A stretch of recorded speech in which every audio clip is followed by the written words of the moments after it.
Alright, yeah, welcome back to another episode on the CB550. So as some of you know, I've been waiting for this frame to come back from the powder coaters.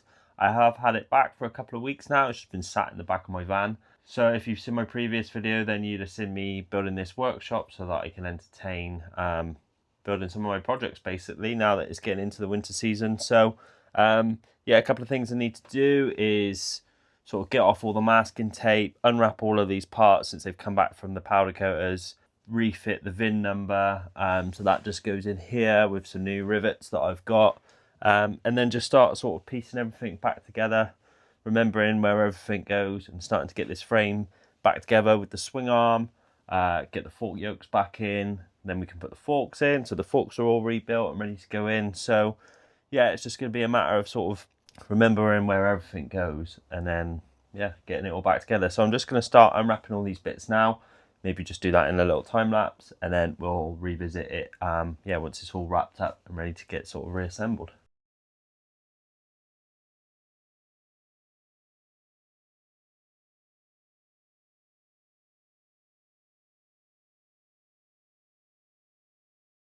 Okay, so that's everything sort of unmasked now since coming back from the powder coaters. So yeah, thankfully they have sort of masked off like the crown race and the steerer, and also inside these yokes here. So it means that there's not going to be loads of paint on here when fitting the forks, so that would be quite annoying. Same with the handlebars in there. They've obviously blasted the whole thing and then masked it off, which is what I asked for. Obviously I haven't peeled that one off there yet, but you can see inside there that is raw aluminium in there.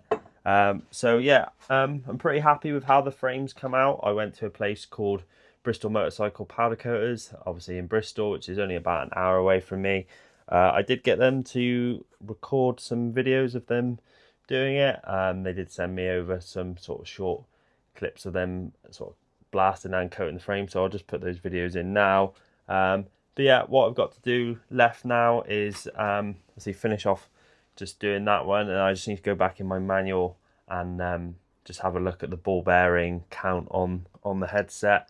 So I've already fitted, and if you can see in there, I've fitted these new bushings because the old ones were pretty rough and I had to remove them ready for powder coating anyway. So yeah, pretty much just gonna carry on just going through everything and then maybe look at getting the swing arm put into place, and then the fork yokes into the frame as well. Okay, so I've just been going through my little box of bits, and here's the bits that I need to put the headset back together. So I'm just going to clean these up now. I think these ball bearings are a 1/4 inch bearing, in which case if they are, I'm just going to get some fresh ones from work, but otherwise I will just start sort of degreasing these other bits ready to go onto this lower yoke here.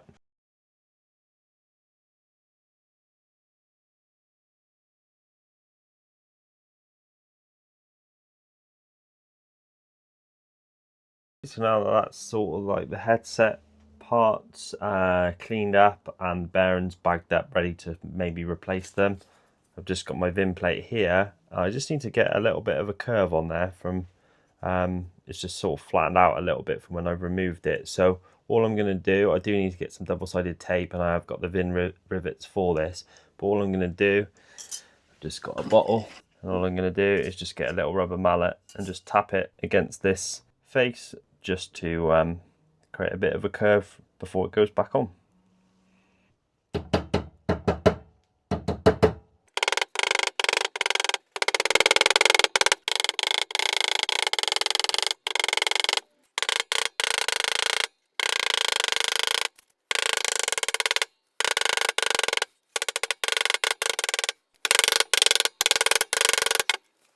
Alright, so I think that's probably good enough. I think that actually that little bit at the bottom I might just work on.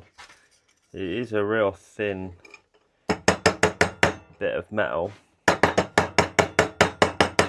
It's probably going to bend a little bit more putting it on, but I just want to get it as flattened out as I can,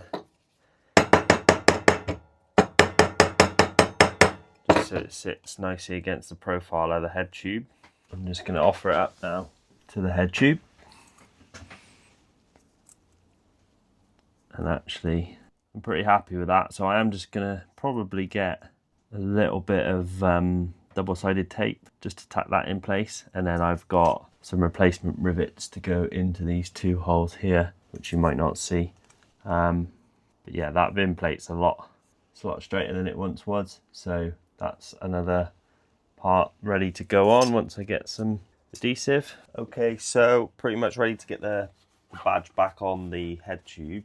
So all I really need to do, I'm just going to clean out these two holes on the frame just with a small drill bit, and then just stick a little bit of double-sided tape just on the back of the VIN number plate. And then I've got these tiny tangs, I think they're called, little brass tangs, just to fix the VIN plate in. I think they were something silly like £3 each. So yeah, get that back on, and then that's the head tube badge, and then we can move forward to the next job. So first of all, just a tiny little 1mm drill bit.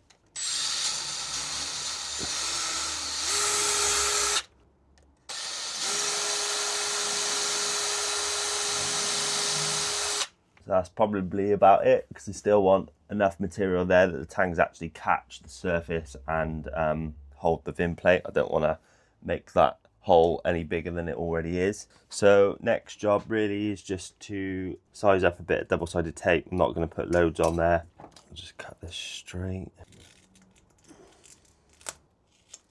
Okay, so that's the first bit, and then it's just going to be the same again. Okay, so I think that'll do. Just a little bit of tape just to help tack that in, and then I'm going to need the frame number just on this outer edge, so it's orientated like that. So what I'm going to do to locate it is I think I'm going to use the drill bit just through that hole, offer it up like that, and then I can use the other tang to tap in, and then switch to the other tang once that drill bit's out. I think that's going to work. Right, I just need to locate one of these tangs. They're so small. So that's one of the tangs located, and then I'm just going to peel back in. It's quite cold in here. Peel that away. Right, so that's the double-sided tape back in, removed. Just need to be careful that I don't lose this tang. Put that in there. And then I'm not sure how easy these tangs are going to go in. I've never done this before, so just to be safe, I'm going to line it up with the top hole and then find the drill bit. So now I know that's square, I'm just going to tap that down. Obviously I've already rounded off this face just by tapping it, but I just think sticking it down is just going to allow it to follow that curve a bit more. And now I know that's located there because the drill bit's in. Just try not to let that fall in. And then I don't know whether I'm better off with the punch or just with the hammer. I'm just going to go hammer, just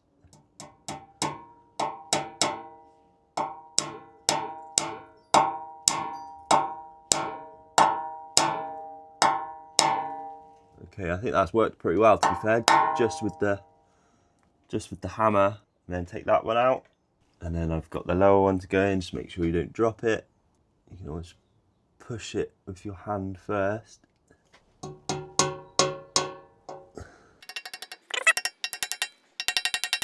See it going in. I think gently does it. They are just brass.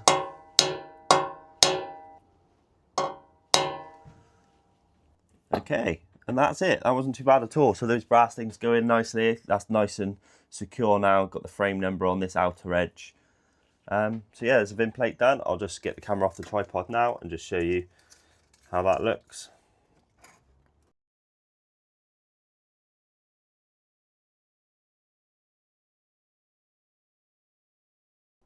Alright, so I'm just going through a load of bits now. So thankfully I'm pretty good at bagging and labelling everything up. So when that comes to the rebuild, then you know where everything is. So I'm just going to go through a couple of things. There's a little few frame revers I'm just going to clean up, get back onto the frame, and then yeah, just go through everything, start sorting everything out and just figuring out where everything goes and what order I'm going to get it all back together.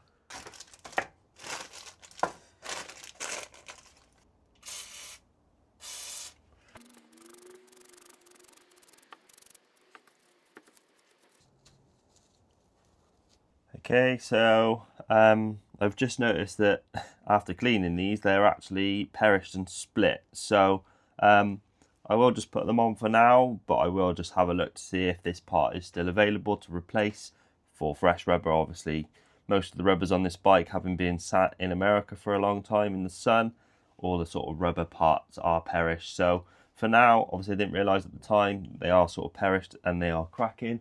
I don't know if you can see that on here, but I'll put them on for now. But just making a note that it is a good idea to have a look to see if I can replace those if they're not too expensive. Obviously they are just supporting the fuel tank and you're not going to see them, but if they're relatively cheap, then I might as well just replace them. Okay, so I've just spent a little bit of time off camera just cleaning up all these bolts that needed to go back in these yokes. So that's the top part ready to go back in, the bolts sort of cleaned up nicely, and same again with the bottom. And I've actually sorted the lower steering lock mechanism as well. It is, however, just missing a spring in there, which helps it sort of pop back, but I've got that working now. So I'm just going to go ahead and fit these new ball bearings. So there is 19 on the bottom and 18 on the top. So I'm just going to go ahead now and get the steerer and yoke fitted up. I'm just going to get the gloves on for this, and then we'll pack it full of grease. I'm just going to use some waterproof grease, which I've used on my trail bike, and it seems to work quite well, keeps out the moisture. And then we'll see how these ball bearings sort of stay in there once there's grease.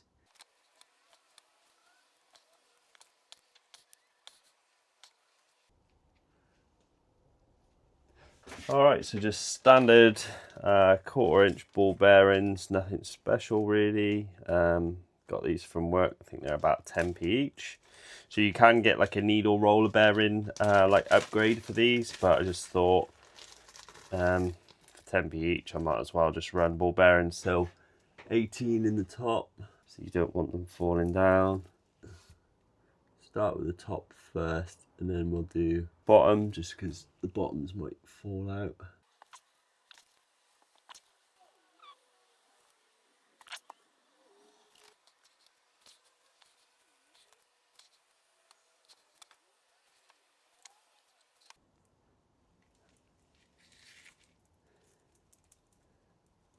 Just a little bit, and then okay, lid off. Slide this in without knocking the bearings.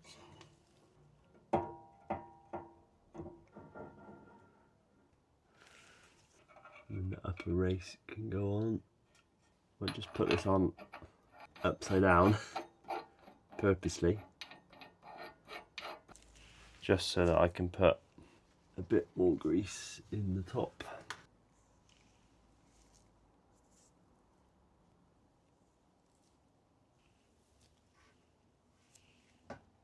Alright, so now just hold this lower piece.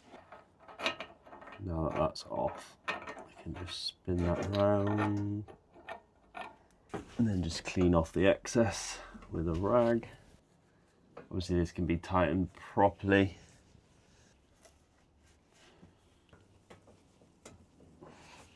And then I can just basically test the steering lock. I think you would turn it so it doesn't have a spring, but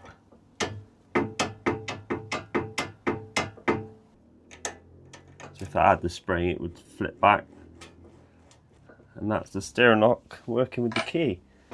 So then the next bit would just be to put this upper piece on.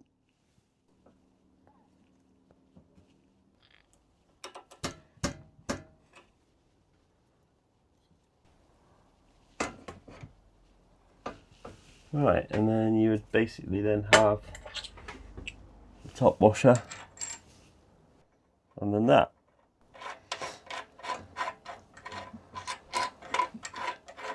And that's basically the fork crown in, ready to allow the forks.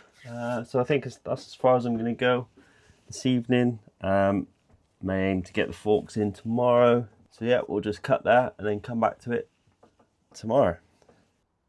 So I've been hunting around for a spring and haven't been able to find anything. The part is no longer available as a Honda spare.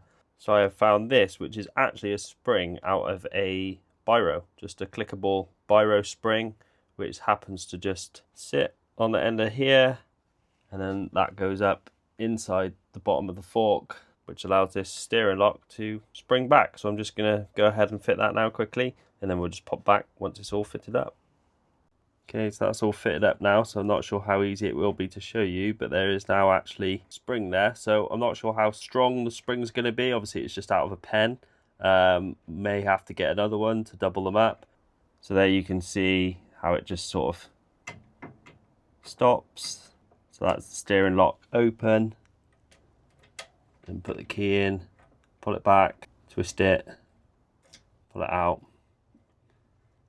And that's it, done. And you've got this little tab that just spins around, covers that up. So yeah, if you're looking for a steering lock spring, Honda no longer make them. And if you've got a biro pen at home that's got a clickable top, just take it apart and nick the spring out of that and it works a treat. Alright, so now that that's done, so the headset's in with new ball bearings. I have also been sort of locating some of these bolts back into the frame, but I'm just going to clear up some space on this bench. So what I'm going to do is just pull out this Stanley table, maybe put a bit of the wood on it just so I've got a longer base, and then start looking to get the swing arm on and the forks back in. So I'm just going to go ahead and do that now.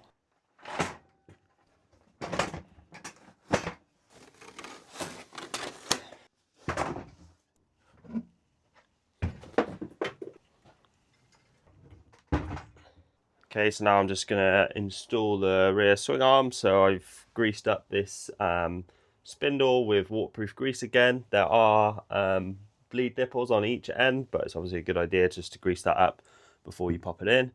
So that's that. And then the swing arm. Okay, so locate that, and then the axle goes in from the left to the right, so you'll have the nut on the right hand side. Give that a wiggle. Washer and nut. Okay, so the next stage would have been to fit up these shocks on the rear. So the other day I had them apart, just basically ready to sort of refresh them and polish them up. When I've removed the spring and just had a look at the damper, unfortunately when you push this down, nothing happens. So basically that means there's no rebound damping at all. So these are shot, they're not serviceable, and you basically would have just been riding on that spring and it would have been a bit like a pogo stick, which obviously as a result of that would affect your handling and performance of the bike. So unfortunately not able to keep these. I may be able to sort of sell the hardware and the springs off of these for someone else. So I have just received some replacements, so some brand new shock absorbers, new shocks, if we get these out one-handed, brand new shocks. They are a replica and actually they are longer, so measuring these shocks eye to eye compared to these shocks, there's about 20mm difference, and it would suggest that these original shocks that were on the bike were potentially lowered shocks, so the ride height would have been a little bit lower than it's supposed to be. I might as well get these fitted up now, and then that's going to obviously allow the swing arm to be off the bench and in the air, so we can then get the forks back on. Okay, so I'm just going to fit up these shocks. I have got new nuts to go on the end of these because the old ones were quite damaged. So obviously that's going to look nice on there. I have just found some stainless steel washers as well that I can put on there to replace the old ones. So all you're going to do is just make sure that the threaded part is inbound, but first of all I'm just going to offer this up. It's just a little rubber bush on there.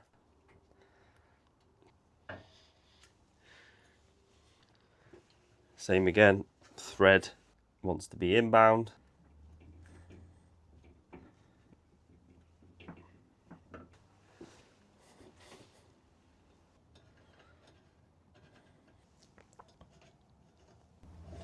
You can get the thread to catch.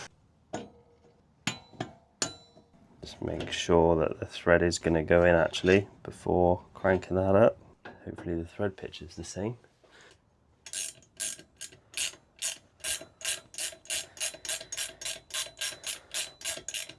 If in doubt, just check it. first before stripping the thread out of your brand new shocks. So okay, now I know that that fits, I can probably be a bit more forceful.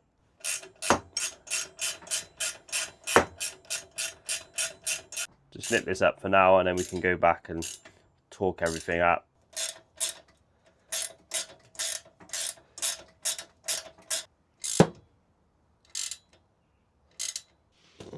Again, just nipped up, and then fresh stainless steel washer. Obviously this bar, grab handle bar, needs to go on at some point, but I'm just going to put these nuts on just so they're in the right place. And I always like to get the rounded edge of the washer facing out, so as they've been stamped, the edges are almost rounded off. Just a little bit of detail that you can do if you're ever working on a bike. And then that's the nuts on. So there we are. Swing arm and shocks are now on. All right, so I'm just going to try pivot this bench. Maybe have to move this frame back over there, as I'm going to be going out on the XR now. So gonna go out on that, hit some lanes, and then get the forks back on this afternoon, I think. So hopefully this isn't too heavy now.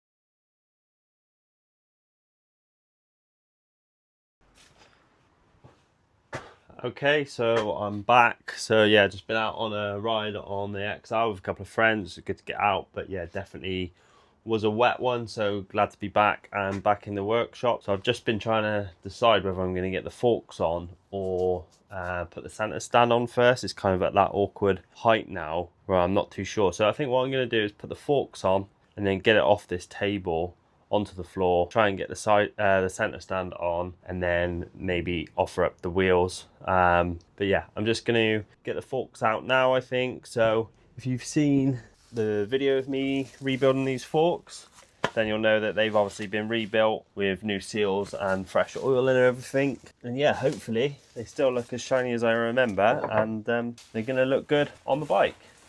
All right, so just get the forks unwrapped. Okay, that's good. No signs of the forks leaking, so they've obviously been built for a couple of weeks now. Polished up these lower legs if you didn't see the video already, and yeah, try to get them the best I can. There's that one, and then we'll just get the other one unwrapped.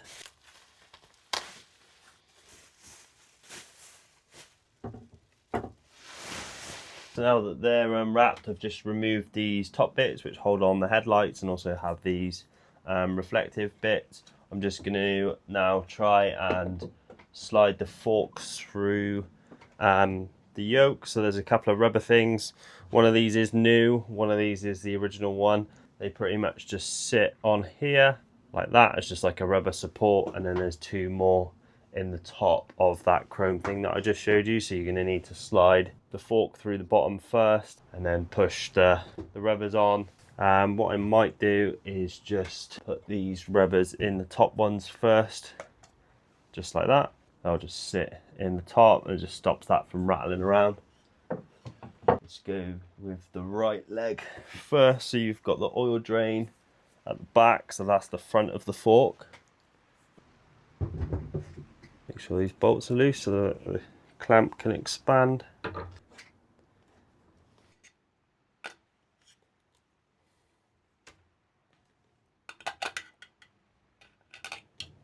Right, okay, so I can't really remember how this goes on, but it's not like that. Okay, so right, that sits up there. Okay, so I can put that on first. So I couldn't remember when I was doing this where all of these rubbers went. So that rubber sits just in here, and then that's gonna then, there you go, you just got to push the rubber a little bit. That rain is coming down now.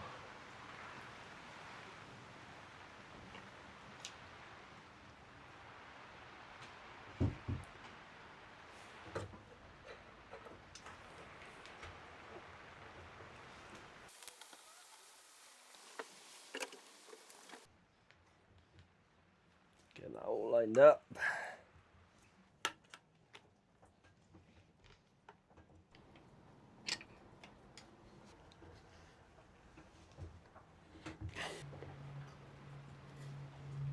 That bit of WD on the rubber seems to not really want to.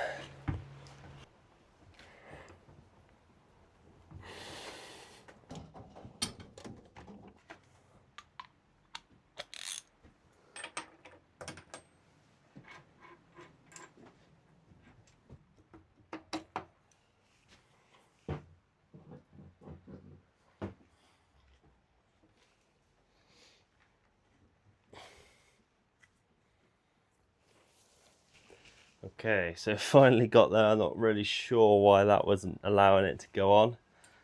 That's gone a lot easier without that top piece. I just got to get the other one through.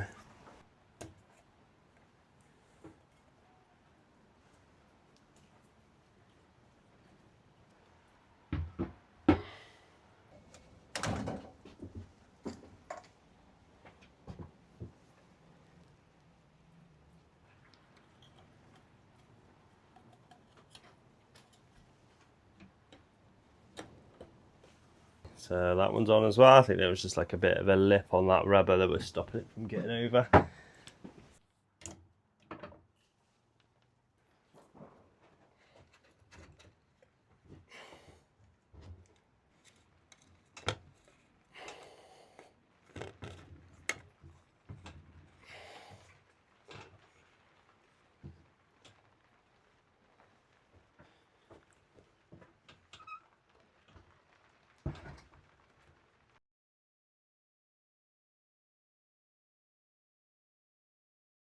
Alright, so I finally just got this top piece back on off camera. Managed to just tap it on once the forks were in. Put the nut on here. I've also got the centre stand on, so that spring was real tight. Managed to sort of get a screwdriver and lever that on. So now that the bike's on the centre stand, and now I'm using the stand that I used before, is sort of in here now, ready just to add things on. There's a couple more things to put on. But this is probably about as far as I'm going to go for one evening. One thing I am going to do just before I go in for the night is just get this new toy mounted up. So if I just take the camera off and show you. Alright, so I've purchased a bench polisher finally. So this is going to allow me to sort of polish up some of the motorbike bits like the chrome and the aluminium a little bit easier, rather than using the like the drill with the polishing attachments. Can get a little bit sketchy when you're sort of holding one piece with your hand and polishing it with the other on the drill. So I'm just going to get this mounted up now. I'm going to try and get it sort of as far over this way, so I've still got the rest of the bench without this shelf sort of interfering. So I think it's probably going to go about there. And now that all the parts are off the bench, I've got this space here, and then once the engine's sort of moved, then yeah, I'll have a little bit more space that side as well. So I'm just going to get this mounted up now, and then probably come back to the bike tomorrow.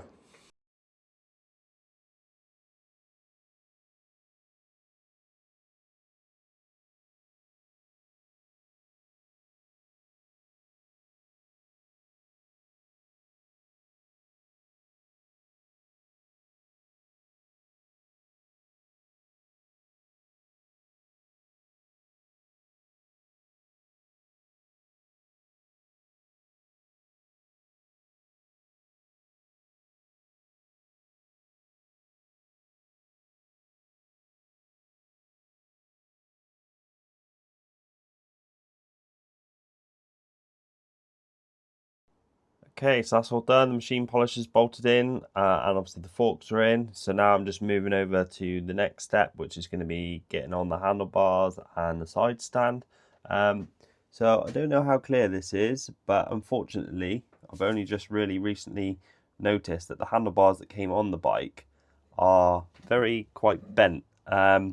if it's going to be very easy to see on a camera, but this side here is actually like squished and flattened, and it is a little bit flatter on that left side, where it's obviously bent and squashed from bending, and also this left side sort of pulls back a little bit. So I think they're quite bent in every which way.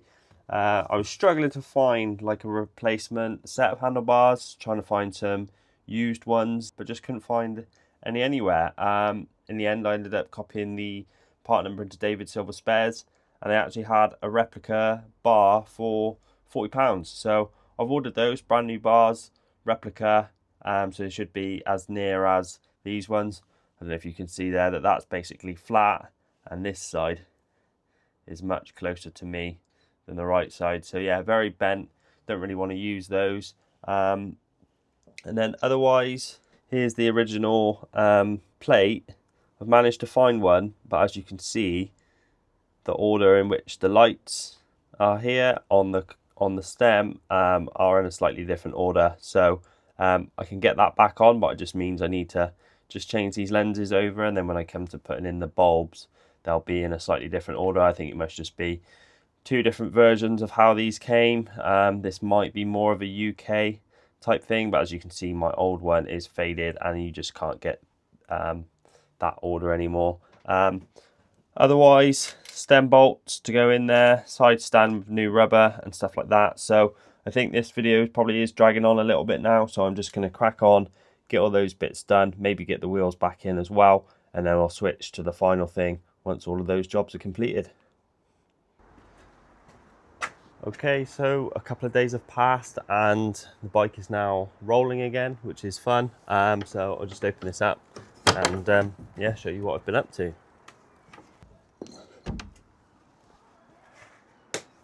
Alright, so I'm not sure how much you can see from there, but I will bring the camera over in a little bit.